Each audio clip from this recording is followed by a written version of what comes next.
Welcome to The Last Track, where we help people showcase the last track of their life story in their final wishes.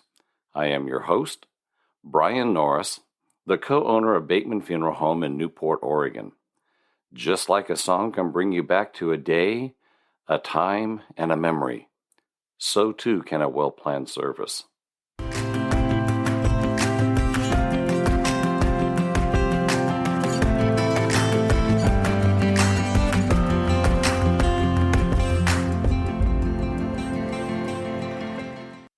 And today, a bit about keepsakes. And keepsakes are kind of an important thing. A lot of people forget about keepsakes or don't realize that they can get keepsakes or have keepsakes of their loved one. And so let's chat a little bit about that. And that's also something that as you're making your arrangements, maybe something that you talk about with your children or your grandchildren. And I know that can be kind of a frustrating or kind of an awkward conversation, but these are things to talk about. Keepsakes, a lot of people at the beginning of life, they get a lock of hair from their baby and they put it in a little baby book. Well, there's nothing saying that you can't have a lock of hair of your own hair or a hair of one of your loved ones for you to keep as a keepsake. And we actually do this quite a bit. People do want to have a lock of hair and they'll put it into some sort of a keepsake. They'll put it into a book along with a photo album. They'll put the lock of hair within the photo album. It's a good sense of a comfort for some people. And that's especially if somebody had beautiful, beautiful hair and you wanted to keep a little bit of that hair before we do a cremation or burial. Another thing to think about is a keepsake urn or keepsake art.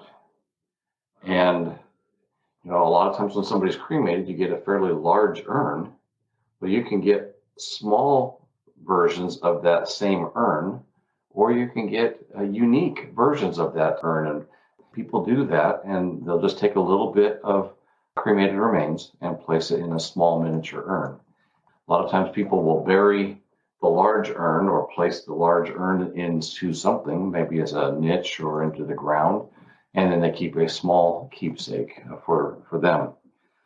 Art is something that with cremated remains is becoming very popular. And here on the Oregon coast, people don't think about, people down here on the Oregon coast, we do an awful lot of glass art, or we do a lot of art with ashes.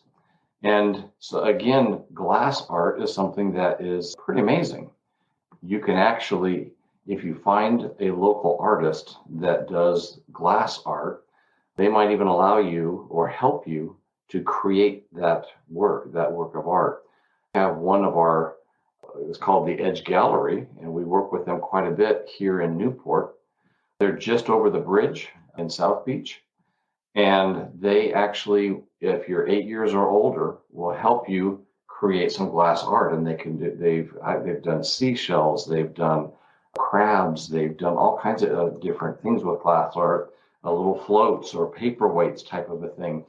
One of the things that, and in fact, I think we have some of those on our website. You can go to our website and take a look at glass art. And what's really amazing is you can put the ash into a keepsake paperweight, and it looks literally like it's a universe. And it's dyed in purple, and then all the ash look like little stars in the universe, and it's beautiful, beautiful memorial that you can do for your loved one. Another thing that we do, personal jewelry, rings, watches, even little pocket knives. There's necklaces that you can have ash put into. You can actually even, and we have worked with a company before called Life Gems, and if it's something that you would like to do, you could actually take a little bit of cremated remains and they turn it into a diamond. They actually put it under pressure and change that cremated remains into a diamond, which can then be placed into a ring, into a necklace, that type of thing. And they do some pretty amazing things with cremated remains now. It's pretty stunning. I've seen them put it into silver or work it into glass or those types of things. So it's pretty amazing. Another type of memorial jewelry It's actually a company called Thumbbees. And there's also knockoffs of that. Crescent and some other companies do these as well. We do them in our funeral home. You can also go online and order some of these things yourself. You do have to have a thumbprint. And the only time to do a thumbprint is before you do a burial or before you do a cremation. So make sure that you think about that as something. I've seen it to where you can take a thumbprint of your loved one and your own thumbprint, and then they design it onto a piece of jewelry that has their thumbprint above your thumbprint, and it's on the jewelry. You don't have to wait until your loved one has passed away. You can do this before they pass away. In fact, I did what's called a Thumbee for my wife. We did that, and I did it for our 32nd anniversary, something like that. And I had my thumbprint, and I had her thumbprint, and I put it on a jewelry, and I have her birthstone and my birthstone. And on the back, I actually have our wedding date. And so you can do this before you lose your loved one, but you need to remember to do it prior to a cremation or burial, and that's very important. A few more things that you can do as far as keepsakes or to commemorate or to celebrate the life of your loved one. A video tribute. And you don't have to, again, wait till that person's passed away. One of the best video tributes that I've done is when you have somebody that's still alive and you actually get video of that person or you get audio of that person telling their life story. And then you can include that at their celebration of life. You can add in photos and pictures and all that type of thing. But a video tribute is an amazing way to do something at a memorial service. And then it's a gift that you can burn to a DVD or put on a thumb drive, or you can actually go to websites and be able to watch those. If you have questions about video tributes, you can go to our website and you can see how you do video tributes. In fact, I believe you can actually watch our video on tips on how to do video tributes. So that's something that you can do. But yes, you can do it prior to them passing. You can do it after they pass, but it's amazing. It's an amazing impact if you actually have the person videotaped, and you can dub those into that video along with some of their favorite songs. And that's a beautiful way to do that. A couple more things. Memorial garden. You can do a scattering in a memorial garden. You can create a memorial garden in your home. Place things of that person, in that garden. You can scatter in that garden if you want, and then you have a place to be able to go to be able to remember them.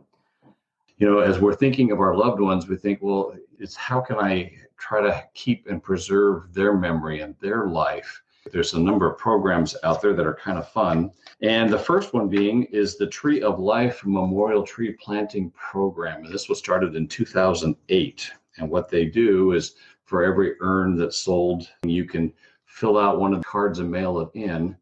And then it has the instructions on the back side of it. And you fill out the card and you say what you want to have done in memory, how many trees, the trees that are going to be planted in memory of your loved one. They were focusing in Michigan, and they're planting right now in the King Fire Restoration Project down in the El Dorado National Forest down in California. And so if you fill one of these out and send it in, you can actually have a tree planted in memory of your loved one. It looks like they've planted over 140,000 trees in memory of loved ones that have passed away. And that's a pretty neat program. If you're doing cremation, and you want to have your loved one placed somewhere where you can also have new growth, there's the blooming urn that you can purchase, and it goes through and tells what to do and how to do it. And the ashes are placed inside a biodegradable container, and then there are seeds that go with that container, and inside there's embedded little seeds. And as the seeds grow, they're actually growing out of the ground, and they're growing intermixed among the ashes of your loved one, and that's helping to bring new life from the passing of your loved one as well. Then we also have memorial flowers. You don't have to try to get all of the ashes in just one of these. You can certainly do 2 or 3 or 4 of these and plant these.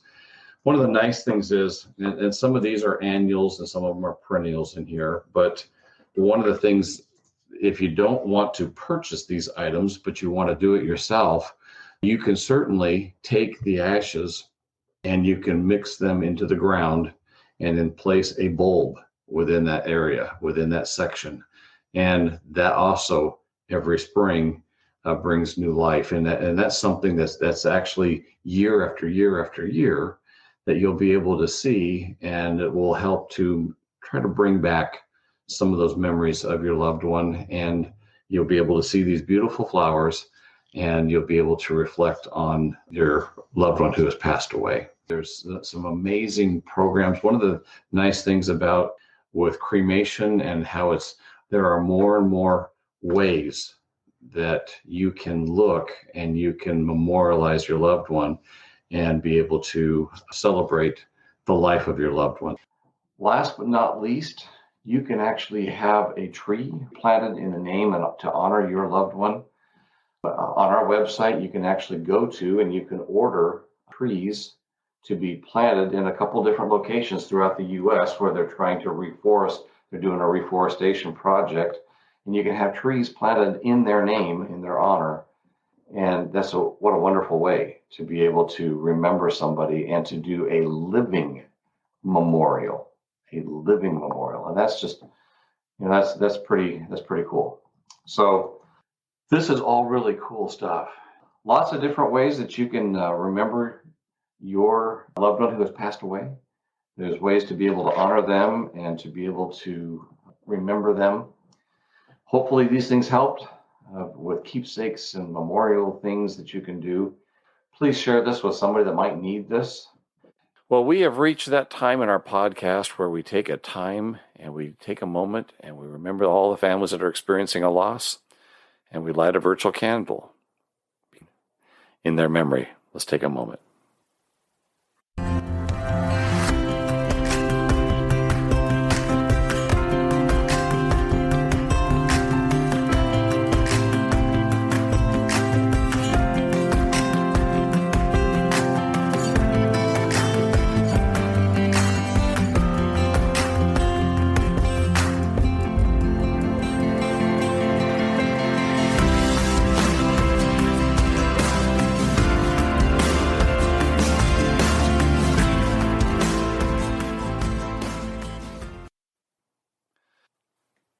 If you have any questions, send us an email at info@batemanpacificview.com. Forward it to your friends as well. This has been The Last Track. I'm Brian Norris. You can find out more about Bateman Funeral Home at our website at batemanpacificview.com. You can visit us on our website, and you can also leave us messages there, or you can visit us on Facebook. If you have any feedback or any questions about today's episode, you're welcome to call us at 541-265-2751, or you can send us an email at info@batemanpacificview.com. We would love to hear from you. Please send us to your friends, and thank you for listening.